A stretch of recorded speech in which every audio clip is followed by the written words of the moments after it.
All right, guys. So today on the Shayna Lachey Show, I have a special guest, 20 years almost of knowing, who is now Dr. Shaun Ward. Thank you so much for your time. No, thank you. This is full circle moment. Yeah. Yeah, I'm looking forward to it. Full circle. I mean, we're going to go back 20 years in Asheville. I'm serving tables. You're an active officer on duty, getting the $6. I mean, I remember everybody, Bellagio served the officers no matter what they got, and me serving tables. Who are you now after 20 years? And now we're in Charlotte, right? So it's like a full circle. And we've had glimpses of each other different places here and there, but take me back, who is Shaun now versus who he was when we first connected and I'm serving tables and, that Shaun. Right, wow. 20 years, that's a long time. No, first off, I'm much older. Dang it. That had to come with Right. I'm 20 years older. How's them joints feeling? Right. No, good question. Then it was all about laughing and enjoying life, trying to figure things out. I know for me, I was just trying to have a sense of identity, right? I'm still early on in my career. I'm not from North Carolina, so still adapting and adjusting. And I would say the summit is I was trying to chase a purpose, right? But now, over the years, more experience in not just in my professional career, but personal life, I'm in my purpose, right? So my purpose is led by, the direction that I'm traveling in. Before I was chasing it, not really knowing where to go, right? But it's very clear now where I'm going, and just want to stay the course. Yeah. Yeah. So good. And we know, well, the laundry list of titles, I'm not even going to go down the rabbit hole of trying to figure it all out. And of course, husband and the personal titles as well. If you were to strip all of that away, even the intimate ones or professional ones that you've achieved, who is Shaun at his core? Yeah, I'm just a simple person who wants to help people bring out the best of themselves, to be able to, as I mentioned earlier, have a sense of identity of who they are and who they want to become, and just help them get there, right? And in turn, just continue to just challenge me, allow me to grow, allow me to continue to find, my path, in terms of defining me, because I'm not defined, right? I'm just continuing to know another layer of myself and want to get to love. Right, right. So good. Are there certain titles or accolades or accomplishments that you hold, a top 3 out of everything that, I've read and know about who you are on the surface level, if you're just looking at titles, are a few holding more weight to you? Yes. Personally, being a father, right? Being a husband, because those titles keep me grounded, right? And then, when I'm home, all the other titles doesn't matter, especially to my family. They just see me as the person. I would say professionally would be when I attained my terminal degree, my doctoral degree. And that's because I was really centered and grounded by my faith, yes, but also by my grandmother, right? Who passed at 75 years old, because when my mom had me, she was 17 years old, right? Growing up in the inner city of Newark, New Jersey, and all those things that comes with that, to include to a young lady at that time, right? Still a child at that time, trying to find who she wants to become. So my grandmother stepped in and just over the years continued to just be that rock for me, that foundation. And, these types of accomplishments I owe it all to her. So that's my defining, because when she passed, I was going through the program. And although I couldn't celebrate it with her physically, I owe it to her. So it's her doctorate. That's beautiful. Yeah. I love that. How do you stay grounded with such high responsibility? And even looking at, motherhood or fatherhood or wife, husband, those roles is still a lot of responsibility. But how do you feel like in everyday life, the responsibility that you hold at high stakes, how do you stay grounded in that? My faith. That's just there's no other negotiation, right? My faith, because there are some critical moments. There are some moments that challenges you, because the job itself, like you mentioned, 23 years in it, it's complex, right? It's forever changing. And because of that, we have to adapt and change as well, right? In order to meet the demands of what the profession calls for. So when those things occur, I have to rely on my faith, to get through it, to adjust with it, right? But then again, still, myself as well as those who are supervise and lead, we still have to be problem solvers, right? And because of that, it's human beings trying to help human beings.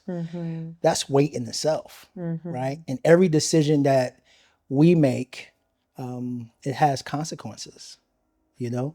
And those consequences varies, certainly on perceptions, right? But they have lasting impact. So we have to be mindful. In order for me to get through that, it has to be my God. Now, was your grandmother, looking back, is that someone that planted those seeds for you at a young age, to have that grounding of faith and to have a higher hope into something? Yes. Again, even with her throughout my time, I still stay with my mom. And on my mom's side, I'm the oldest of 5 children, right? On my dad's side, I'm the oldest of 2. And here recently, within the last year, I found out that there's some additional siblings, where I'm the oldest there, right?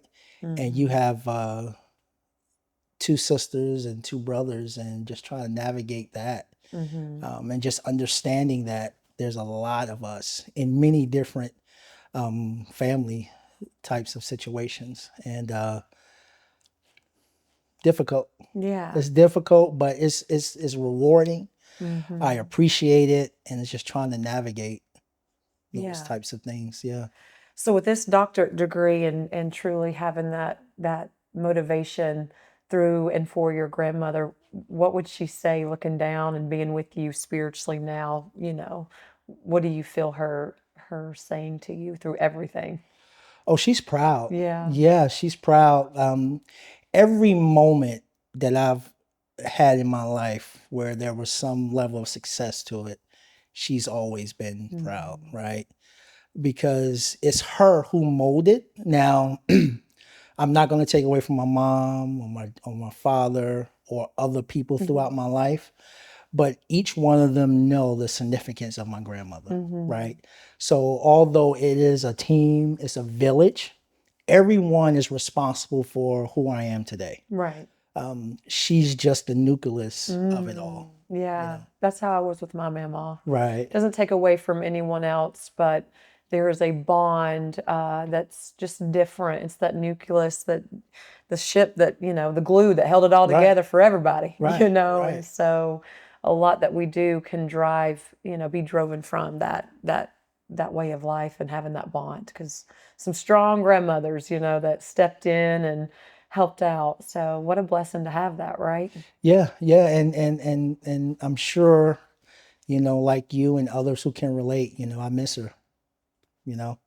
So I talk to her every day. There's a What song, was her name? Margaret. Margaret. Okay. Yeah, yeah. So there's a song that during her time of you know transitioning, there's a song that reminds me of her, so I just play it every day, and that's just our time together. Yeah.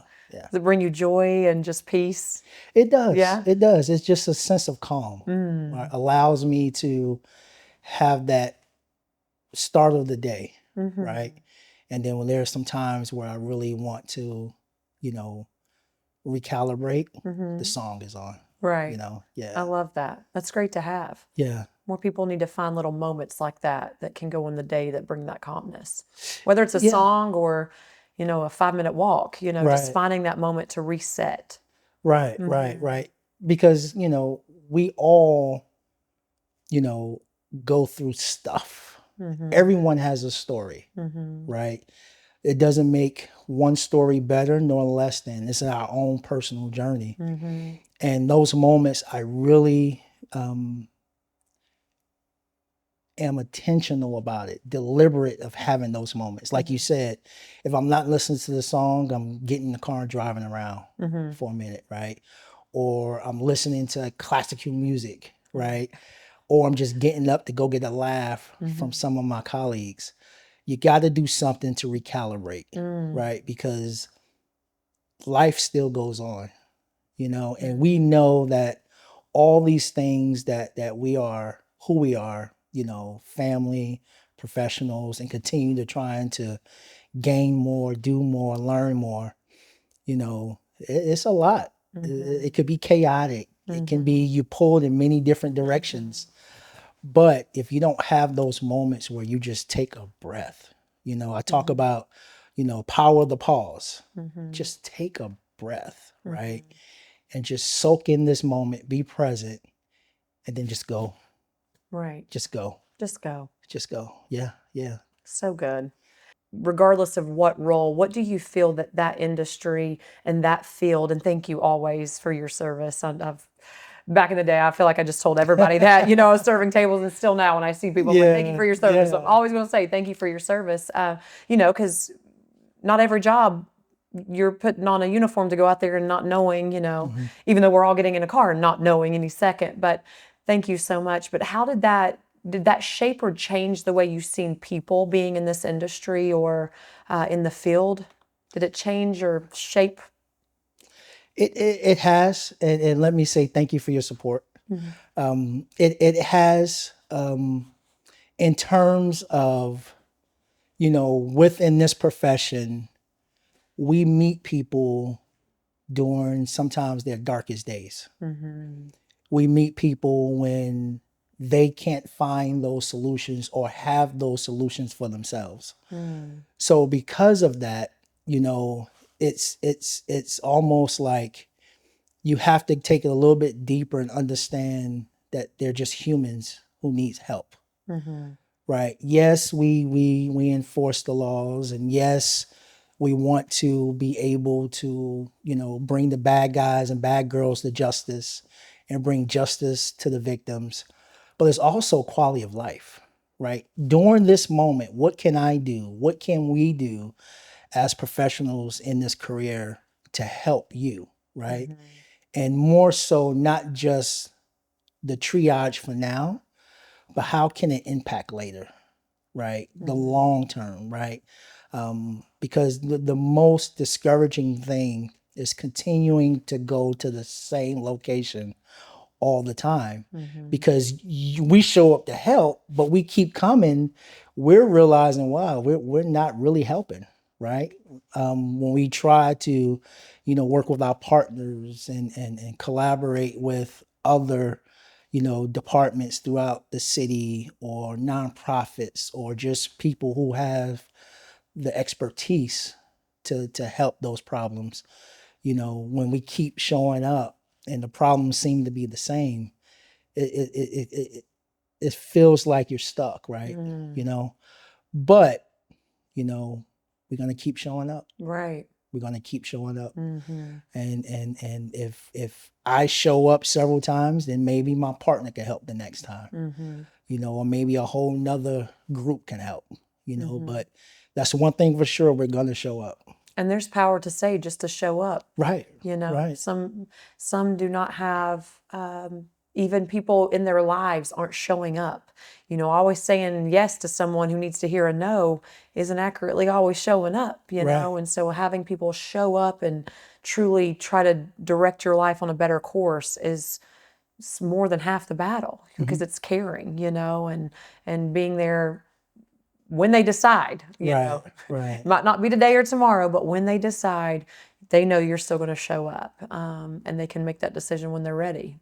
It's Right. huge. Right. And when you show up, be present, right? Listen, because there may be some things that are being said that you have to really parse through to understand what is the core of the issue, right? Right. Because like I said, we go into these spaces and we triage. We try to think that we have the answer, but sometimes they have the answer, right? That can help direct us. We just have to listen and be patient, Yeah. especially if we have the time. Right. Because oftentimes when we're responding to these calls for service, we just don't have the time to really listen. We just have to respond, right? We Right. have to react. But in those moments when we do, that's when we take that power to pause and just listen, because there may be something in that, the nuances that we can pull to help us solve that problem much sooner. Yeah. So good. What do you feel is a misunderstanding within, policing and the general public? Is there one misunderstanding that just surpasses them all? I don't think there's one, right? I wish there was one. I mean, there might be Right. several, but is there one that sticks out to your Right, mind? right, Yeah. right. I would say it's the complexity of the job, Okay. because when we show up to these calls for service, people don't really see us as humans at first. They know there's a human that's showing up, right? Right. But we also have to understand that we represent the government, right? We represent local government, city, county, state, federal. We represent the government, right? But behind all that is a human, and what you're going through, we're not too far in proximity, could be going through the same thing, Right. right? Or we know someone who's going through it. Right. The person we're working right next to us, right? Right. So I just think it's just the complexity of the job that comes with it. But if we can look at each other as humans, just trying to help each other out, I think we can get a little bit further, because there's a shared responsibility, right? And the burden can always be on us who shows up, right? Help us. Help us help you. Right. Right. Right. Was there a moment in, any of your experiences that just stands out that made you shift how you respond forever? Like a moment that just you had, maybe looked or thought differently, but this one experience, you just altered the way you thought or reacted or maneuvered differently. Yes. And then there's been others alike that continues to reaffirm.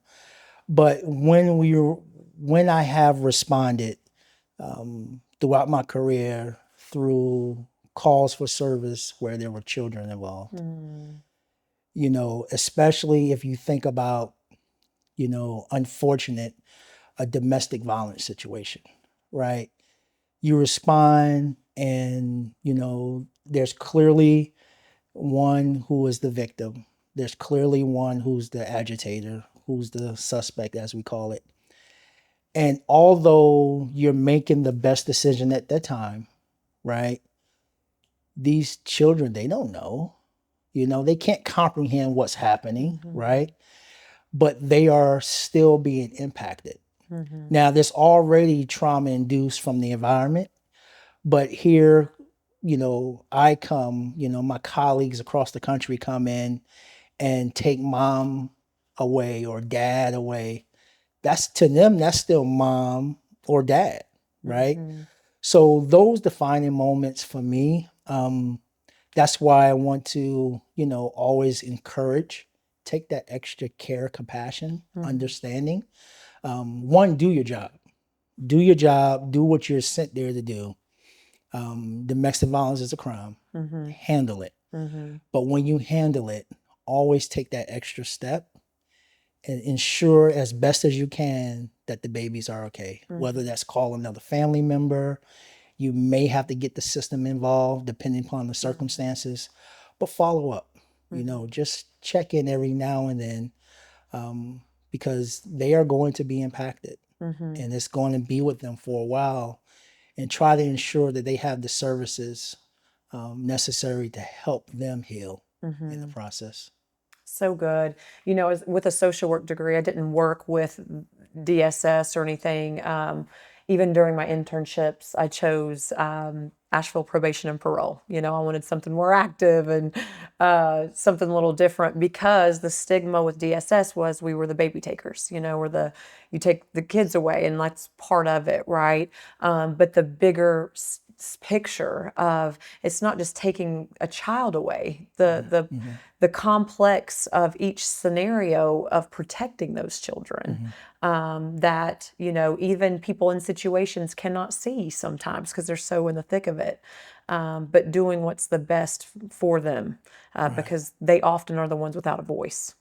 And they're already so induced with trauma, like you said. So I could see how just those calls or those scenarios is just going to be the ones that you got to respond differently, in a sense. You do, and because you're there to do a job, but your job is just not to take somebody to jail. Right. You're there to care. You're there to help. Yeah. Try to improve someone's quality of life. Right. That's ultimately what we're doing. Right. Right. I always say, you want to reduce crime, the fear of crime, and improve quality of life. That's our job. It's a holistic approach. Whether we can do it as primary, or we have to bring our partners along with us to help us.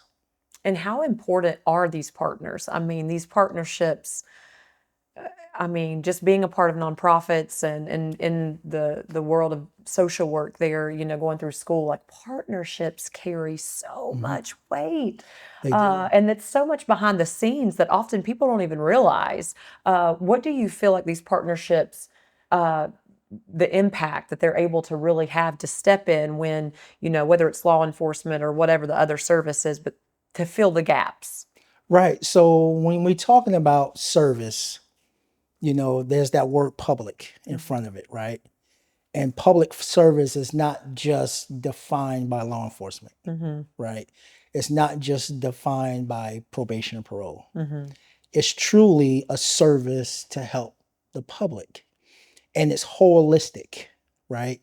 When we talk about partners, we're talking about, these organizations, these men and women who, went to school for social work, right? Who have these specialties and credentials that can do far more of a better job than I can do, right? Because again, when I show up, I'm there for a period of time, then I'm gone. These circumstances in which we respond to are over years, right, to get where we are today. So they're going to need at least that much more time, if not longer. So these partners are the ones who, have the capacity and bandwidth to help that long term, help with that long term. And we would not be effective at our job if we didn't have partners. That's just the reality. Do law enforcement get a lot of training? Yes. We will train and train and train. Necessary, but a lot of our training outside of the work itself, when you talk about mental health, you talk about CPR, you talk about all these other add-ons, if you will, other than just criminal justice type training. It's very foundational, right? It's something to allow us to get on scene, apply when necessary, but it doesn't go deep, right? And that's when the partners come in, right? Oftentimes, when we respond to calls for service, it's not criminally related. Majority of the times, it's socially related, right? We're responding to social issues. So that's where our partners are key. And that's why you see a lot of these co-responder models Right. with law enforcement on calls for service.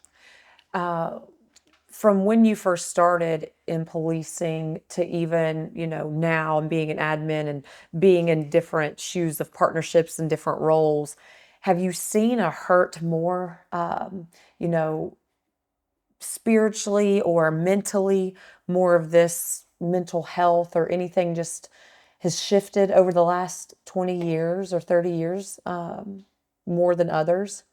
I would say yes. And I would say you really start to see that, feel that during COVID, because COVID, we were all required to be isolated, right? Not having that human connection, not being able to really go out and enjoy what we once knew was our normal, right? Right. It almost, in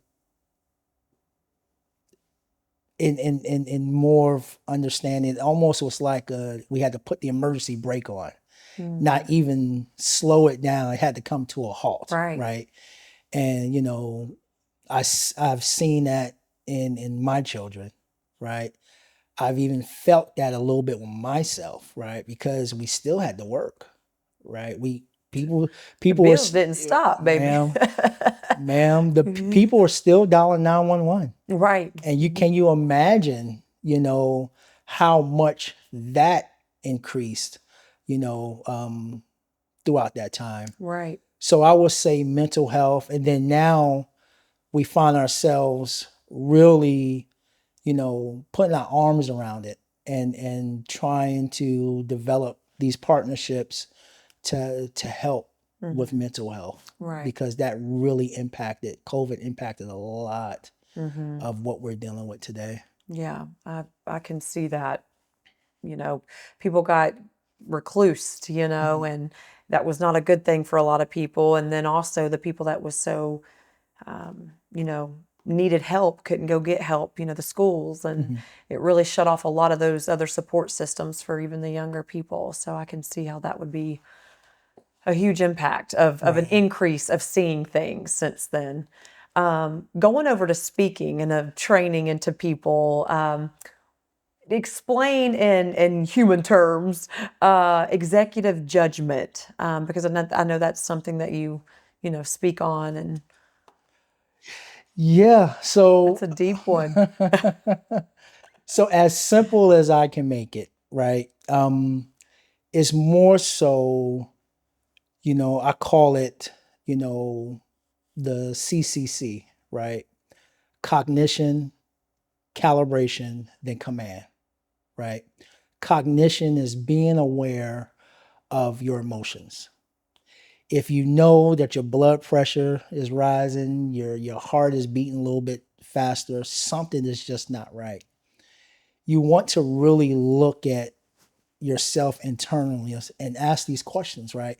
What am I feeling? Why am I feeling this way? How did I get this way?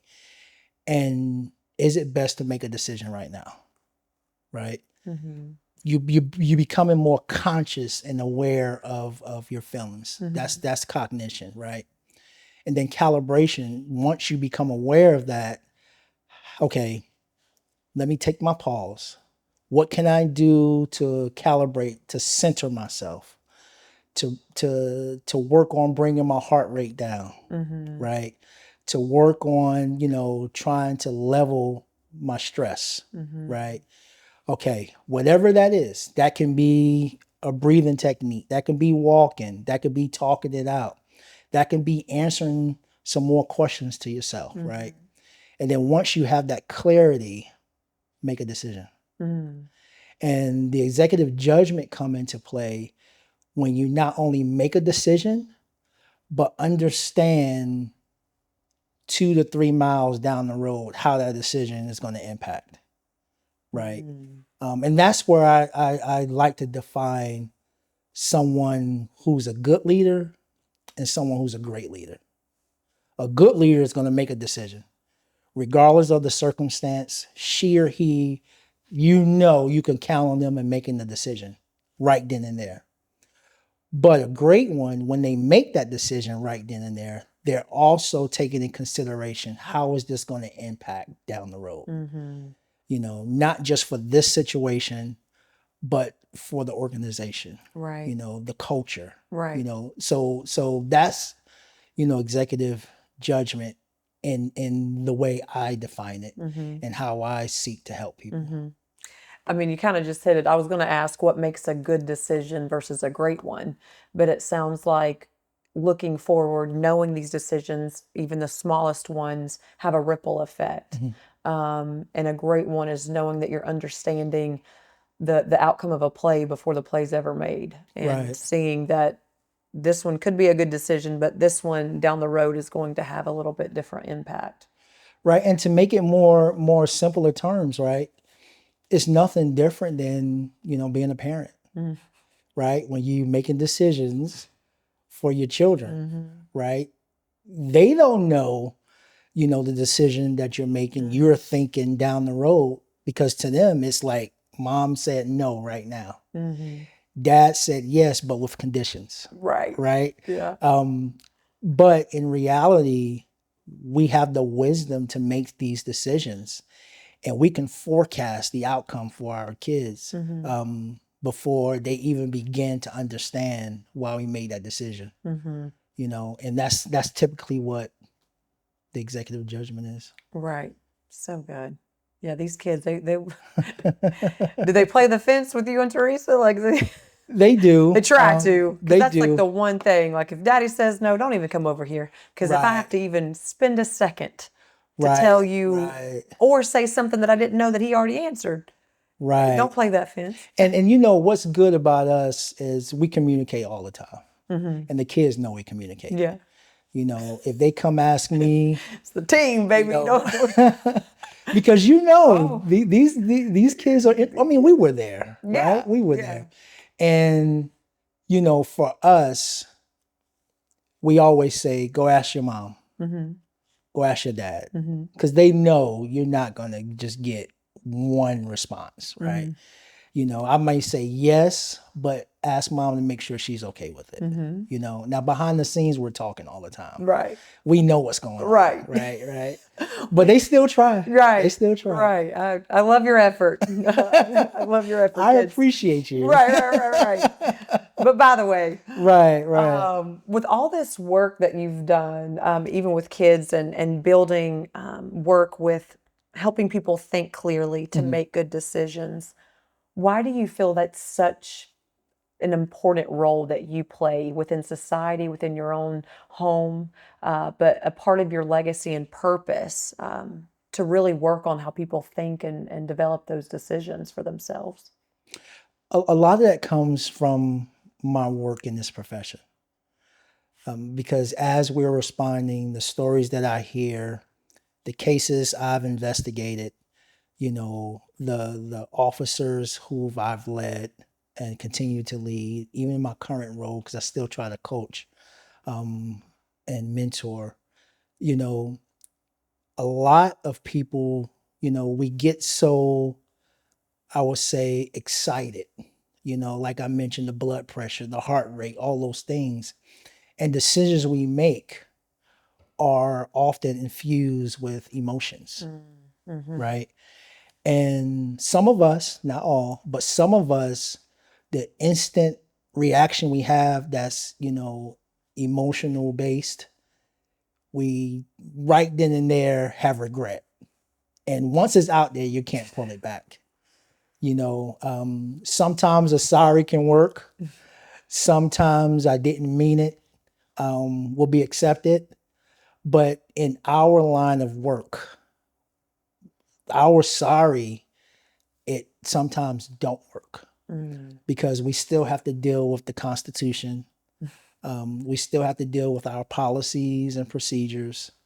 And when we make a decision, it has to be the best, more leaning to the right decision at the time. Because literally, right, and you know, lives depend on it. Right. Right. So what I like to do in this work is to really, provide strategies and build systems and help develop cultures that allows people to just take a minute, right? Let's put policies and practices around that, right? Be more proactive Right. than reactive. The profession itself is already reactive, Right. right? And we try to be as proactive as we can. But when it comes to decision making, response, and reaction, I think we could do a better job. Okay.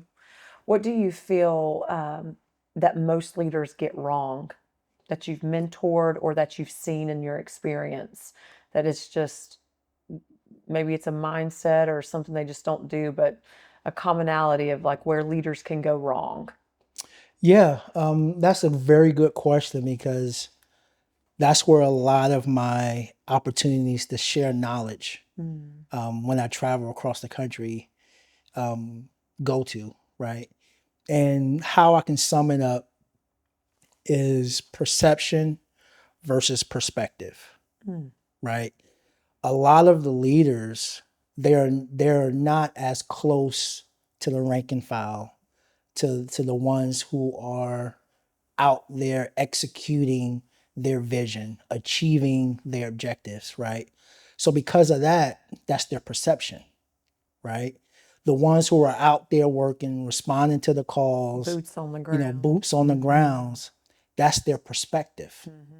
And oftentimes there is a gap between perspective and perception. So I try to truly encourage these leaders to be able to ensure that those who are boots on the ground, who are operationalizing these plans, right, they have to be in the room. They have to be a part of decision making. They have to be empowered to know that the work that they're doing is effective, but it can change based upon what they share. Right. Right. And vice versa. Right. I think because you have perspective and perception the other way around too. Right. You have those boots on the ground thinking, the higher ups are just sitting in the office. Right. Ain't doing nothing. Right. But the seat where I sit now, and those who are in these executive roles, chiefs, assistant chiefs, deputy chiefs, and the like, and our civilian, professional staff folks as well, directors, managers, those types of people as well, having the opportunity to hear from them, right? It's important for them to go down and talk with their people, educate their people about their roles, right? Allow opportunity for them to bring the rank and file in for the day, right? To kind of see that they truly live by the phone, right? They truly are jumping from meeting to meeting to meeting because, as I mentioned before, this profession is complex, and they're the ones who are managing the complexity, leading the complexity, right?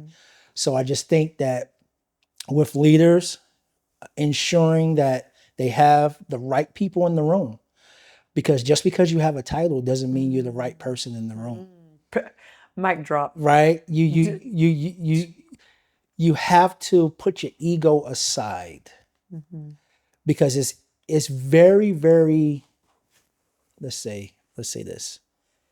It is very easy to allow the rank that you have, the title that you hold, these people are, calling you by that title to get lost and to allow that to be your identity, right? And you think because I have this title that I have to be where all the other titles like mine are, right? And that's not the case. So you have to be humble enough to ask the question, who's in the room who shouldn't be here right now, maybe later on, and who's not in the room that needs to be here. And be very intentional about getting that person in there. Intentional. Be very intentional, and vice versa. educate your people too, so they know your role. Mm-hmm. If you're talking about true succession planning, this is it. That's good. Now, take me to some of these initiatives that you're working on and excited to be a part of. Anything that you're open to share with, some of these great initiatives. Yeah, again, it's just opportunity for me to be more proactive, right? And just being around people who wants to help people, right?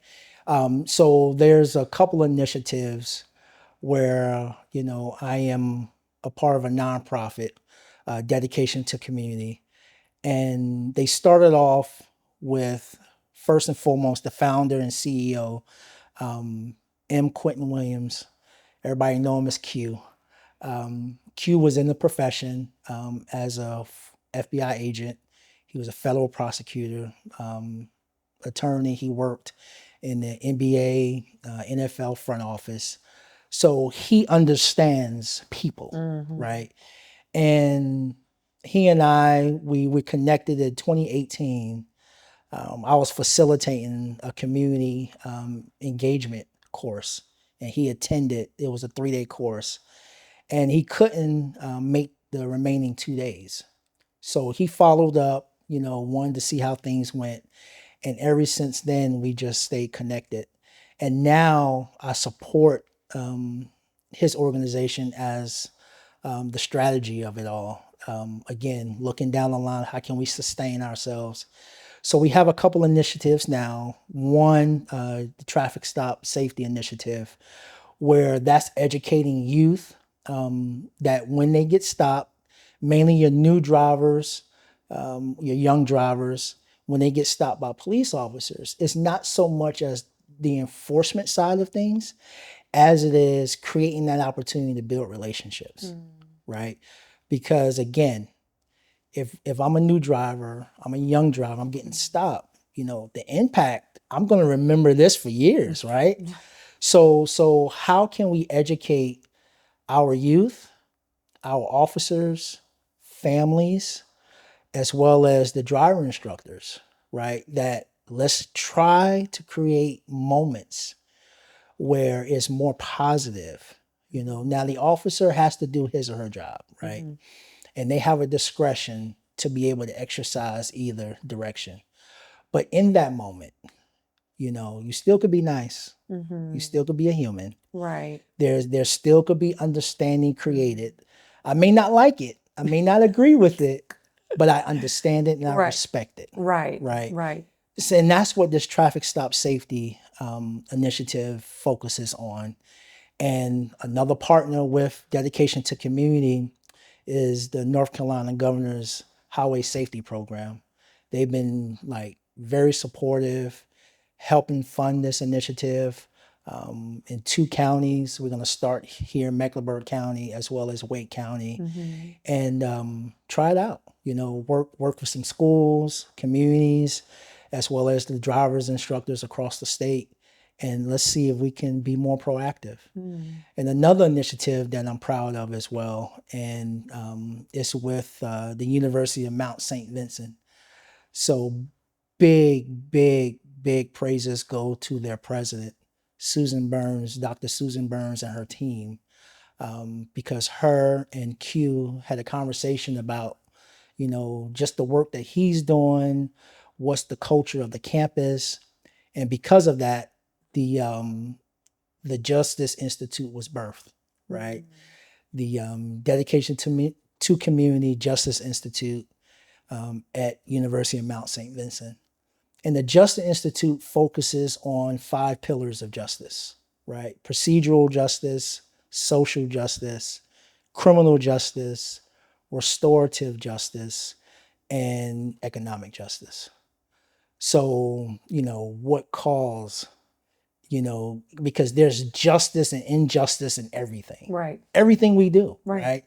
So just that alone really has me excited, right? Really has me excited because you're able to not just empower people, but also provide opportunity of tools, opportunities of access and being able to, just watch them develop, right? It's nothing more that brings me joy than to be around people who are developing. Like, as much as I like to develop, to be able to continue to give back and pay it forward, I like to just watch.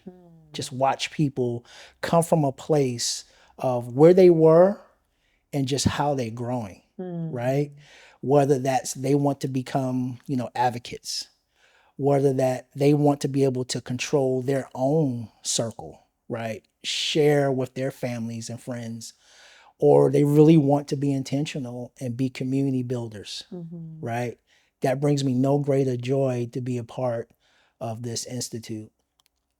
So good. Yeah, yeah. And it's almost like both of these initiatives, without perception and perspective, let me just spit right there, coming together, like the power of that. Right. Because with Q and Susan just having a conversation, Just a conversation. look what blossomed out of that. And many people, I think, are not bold enough sometimes to just have a conversation, just to open the mouth of the idea that's on your heart. Right. And you have no idea how it could just develop.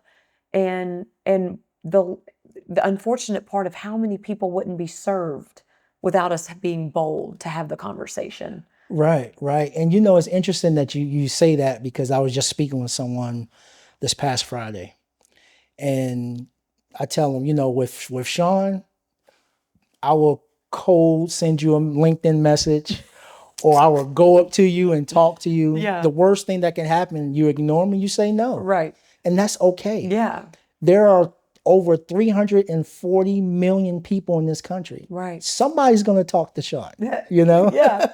Right. So for me, you have to be bold, right? Right. You have to be relentless, right? Because I truly believe that persistence is going to break resistance. Right. And you have to be willing to accept someone saying no. Q and I talk about it all the time. It's all in relationships. I mean, look at us 20 years ago. I mean, would you have seen this full circle moment, like it's not that we couldn't see it, but it's wild because relationship is what brought it back together. Right. Yeah, because, and no, right? Right. No, I didn't see. Why? Because the only time we really connected or talked is when I visited the restaurant. Yeah. I'm over here serving tables left and right. And I was here trying to get the discount, right? We're heading to Bellagio. Right, It's all right. right. On our way to somewhere. Right. Yeah. And that's the only time that you and I really interacted, Right. We may have seen each other in passing, Right. just everyday lives, but it wasn't intentional. Right. It was like, hey, how you doing? Yeah. We may have had a couple of words, and then we continue to go on about our day.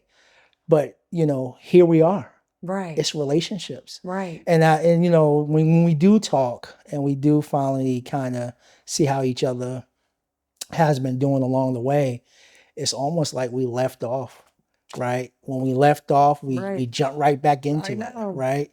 And for me, it's not a mistake. Yeah. It's all about timing. It's all about relationships, and not every relationship has to be the same. Right. Right? Just like we talk about, there's different seasons. Well, God also allows you to meet that person that you met years ago too. And do time for other things. Yeah. Alignment. There you go. Because maybe that time away caused us to grow in order to be here today. Right. To go through experiences that allow us to, come full circle. And hopefully this opportunity not only continues to shape how we are, but it provides opportunities to shape others how they are. And I don't doubt in my mind.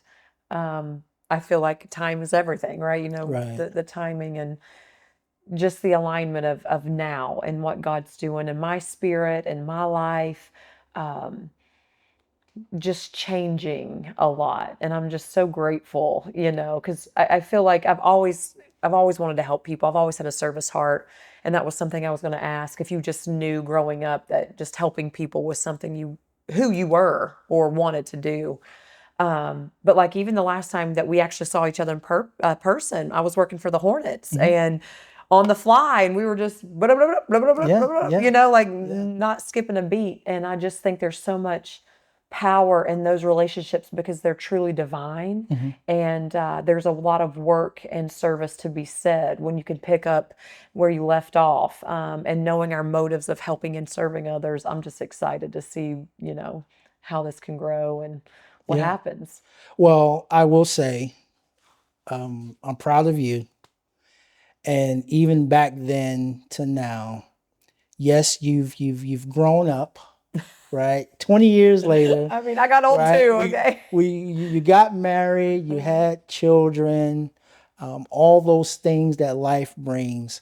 But one thing about you, Shayna, that I'm very, very impressed with, you always owned your space and didn't care about what anybody had to say. Like you are you. I mean, whether I see you or I hear you, Shayna. Shayna's in the building, baby. She's coming. Right. Yeah. And that's one of the things I appreciate you for is no matter any times that we ran into each other, we stopped and talked a little bit longer and, continuing to develop, this partnership because it's going to manifest. You always owned your space and did not have any shame in who you are. And nowadays, it's difficult for people, right? Because now we got social media, it's all this image, and you have to be a certain way to get X amount of likes, and oh my gosh, my world is over because someone unfollowed me. And you just always had this, I'm gonna be me regardless, right? So proud of you. I appreciate all that you're doing and you will continue to do, and just keep being you. Yeah. Thank you. Thank you. Yeah.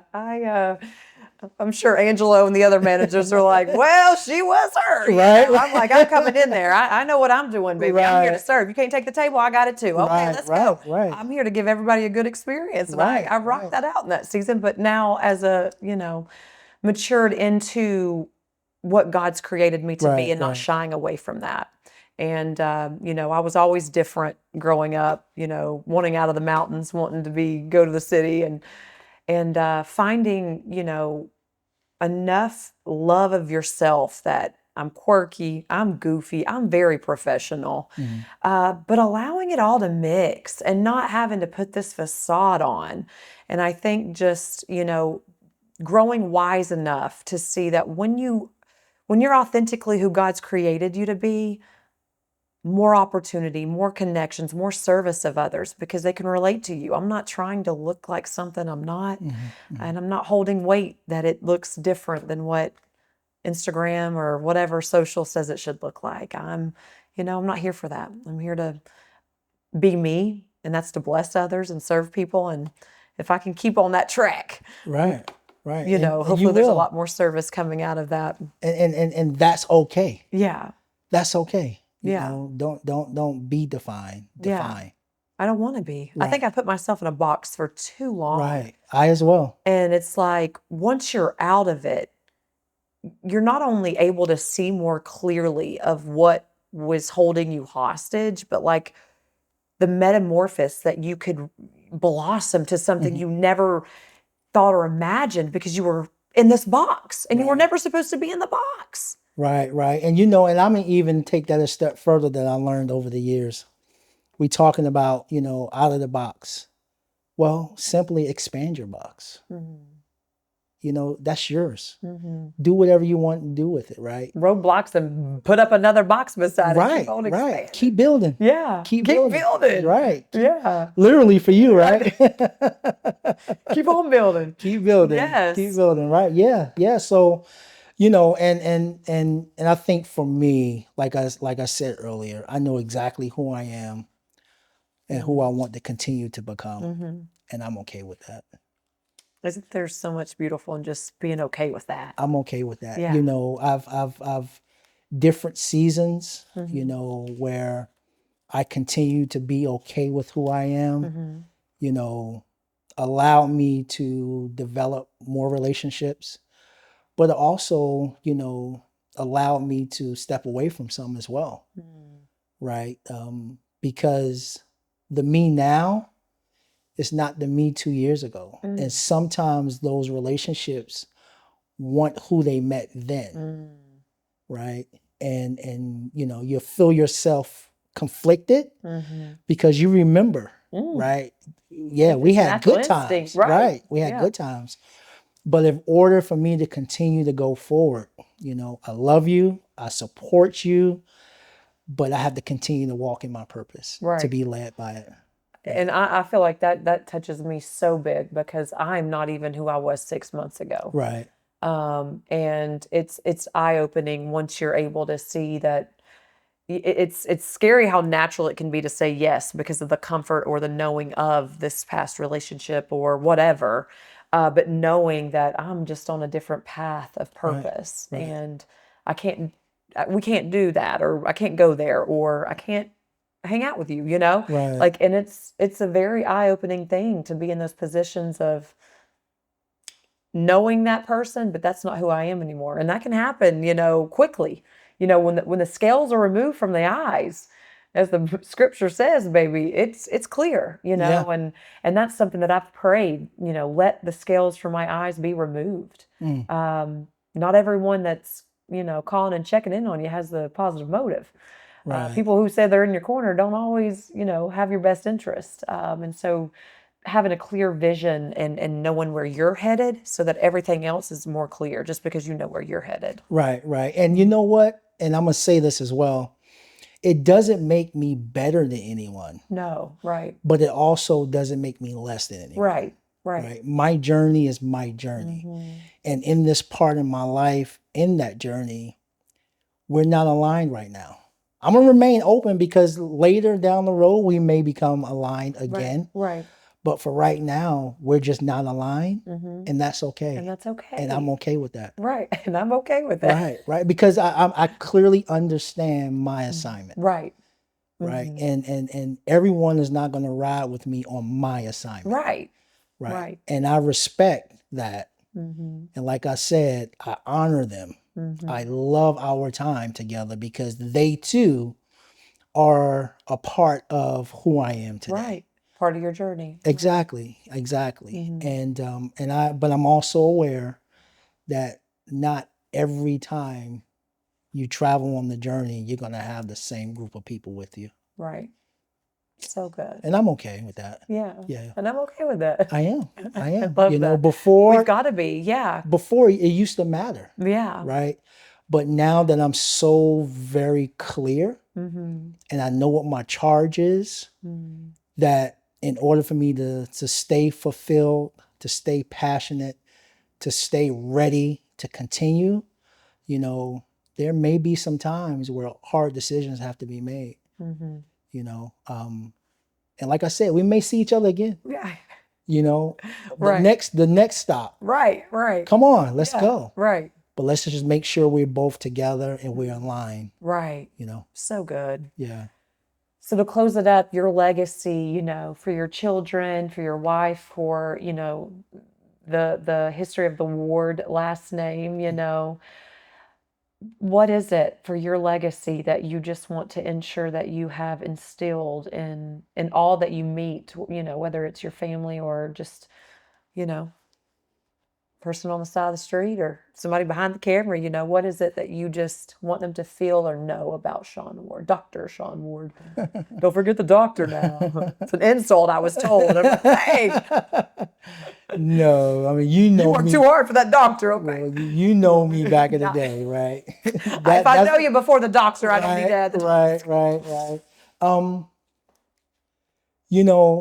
And this may sound cliche, then I'll take it somewhere else, but I gave it all that I had.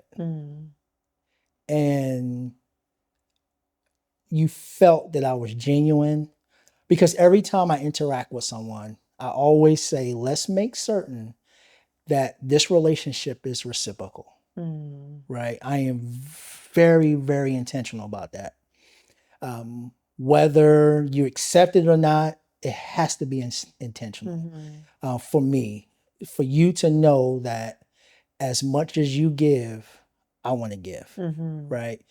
And then lastly, to add to it, is that he truly transformed his pain into his purpose. Yeah. So good. Yeah. And they can too. Yeah. So good. Yeah. Tearing up. All right, a little rapid fire. Quick on your feet. No thinking, just whatever you think. All right, now all right? you know I'm much older now. I don't know. Look what you say. All right, you ready? Oh, I hope so. It's just a few little, whatever hits you first. Okay. Logic or instant? Logic. Or instinct. Oops, not instant. Logic or instinct? And it has to be either or?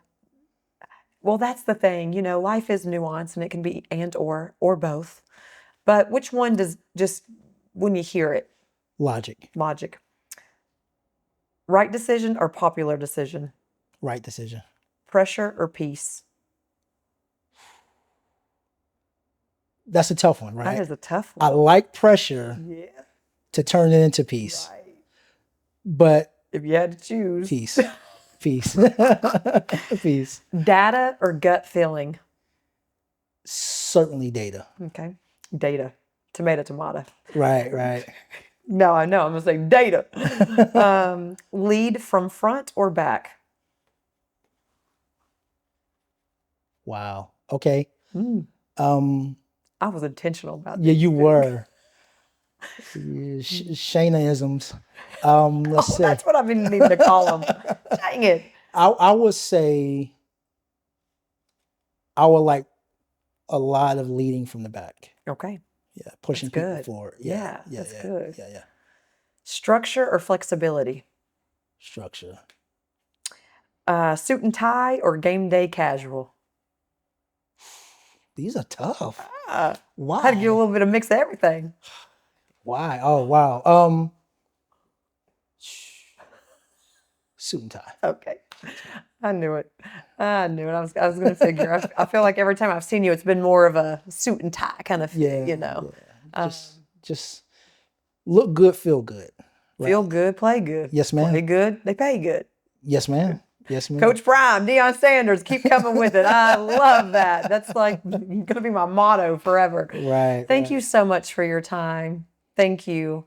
Guys, be on the lookout. This is Dr. Shaun Ward, from policing to initiatives to justice to mentoring, speaking all across the states. This man is doing powerful work in communities. I couldn't be honored more to have you on the show, and I thank you for your time, your service, and your dedicated heart to help others. I appreciate you. Thank you. I appreciate you. Yes. And continue to do what you're doing. Yeah. Because you're moving mountains. One little pebble at a time. One little pebble at a time. Yes, ma'am. Thank you so much. Thank you. Man, this is awesome. Thank you. Yes, ma'am.